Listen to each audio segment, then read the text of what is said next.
First one was Gus Bloom. Gus Bloom. Before that was my great-grandmama, who only lied to me one time. She said, "This is going to hurt me more, it's going to hurt you." But my uncles, World War II vets, zoot suiters, very popular and very happy. They died of alcoholism eventually.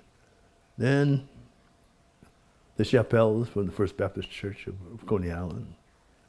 And then moving on to Gus Bloom, who got me into show business.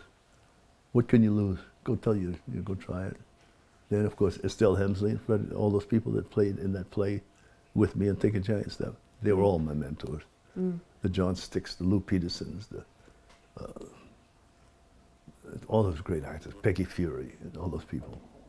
Then moving on to Shirley Booth, when I was still this kid, and we went down to Wilmington, and I was denied service by the New England clam chowder, and I forgot my lines back in rehearsal, and Shirley said, "What's the matter with you?" And I told her, and the next thing you know, they were inviting me to all these places because she said she wasn't going to go out until they accepted me in those restaurants. So I've had these little heroes and sheroes in my life. I didn't know it at the time. So then to move on to, of course, Sidney Poitier, who was a great role model. He taught me how to dance with that camera. His flash was amazing. Then you move on to, of course, my first teacher was Frank Silvera. Frank Silvera was a Caribbean man. Never played a black man for years. He played the Indian chief in Mutiny on the Bounty. Played Colonel Huerta in Viva Zapata. And he was my acting teacher, on and off. A couple of people like that. Jimmy Garner. Of course, yeah. Jimmy Garner and his Mita Rosenberg, his producer, who saw me, and we just hit it off immediately. Of course, one of my constant heroes was the late Ed Bondi. We grew up together, apart and left together.